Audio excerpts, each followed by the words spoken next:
നമസ്കാരം. മലയാളി വാർത്തയിലേക്ക് സ്വാഗതം. ഹമാസിന് മുന്നറിയിപ്പുമായി നിയുക്ത അമേരിക്കൻ പ്രസിഡന്റ് ഡൊണാൾഡ് ട്രംപ് വീണ്ടും രംഗത്ത് വരികയാണ്. ജാനുവരി 20-നാണ് ഡൊണാൾഡ് ട്രംപ് അധികാരത്തിലേറുന്നത്. ഇനി കുറച്ചു ദിവസങ്ങൾ മാത്രം ശേഷിക്കുന്നതിനിടയിലാണ് ഇപ്പോൾ ഇത്തരത്തിലൊരു മുന്നറിയിപ്പുമായി രംഗത്ത് വരുന്നത്. വെടിനിർത്തലിലും തടവുകാരുടെ കൈമാറ്റ ചർച്ചയ്ക്ക് വേണ്ടി പ്രതിനിധി സംഘം ദോഹയിലേക്ക് മടങ്ങാനിരിക്കെയാണ് ഹമാസിന്റെ മുന്നറിയിപ്പുമായി ഡൊണാൾഡ് ട്രംപ് രംഗത്തെത്തിയത്. തന്റെ സ്ഥാനാരോഹണത്തിന് മുൻപ് മുഴുവൻ ഇസ്രായേൽ ബന്ദികളെയും വിട്ടയക്കണമെന്നാണ് ട്രംപിന്റെ മുന്നറിയിപ്പ്. സ്ഥിതിഗതികൾ സംഘർഷത്തിലേക്ക് നീങ്ങും. അത് ഹമാസിനോ മറ്റാർക്കെങ്കിലുമോ ഗുണകരമാകില്ല.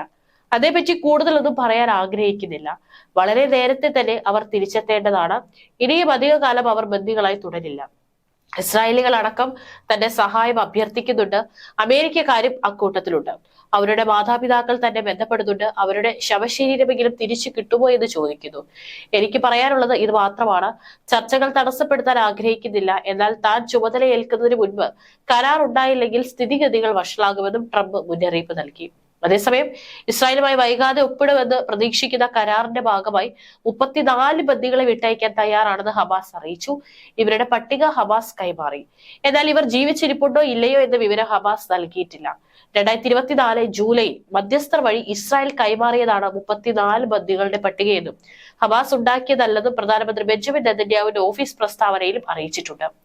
ഇക്കാര്യം ഹമാസും സ്ഥിരീകരിച്ചു. ഇസ്രായേൽ നൽകിയ പട്ടികയിലെ 34 പേരെയും ബന്ദിമോചന കരാറിന്റെ ആദ്യഘട്ടമായി വിട്ടയക്കാൻ തീരുമാനിച്ചെന്ന് വാർത്താ ഏജൻസിയായ AFPയോട് ഹമാസ് പറഞ്ഞു. ഗാസയിൽ ബന്ദികളാക്കിയിരിക്കുന്ന എല്ലാ സ്ത്രീകളെയും കുട്ടികളെയും പ്രായമായവരെയും രോഗികളെയും ആകും ആദ്യഘട്ടത്തിൽ മോചിപ്പിക്കുക.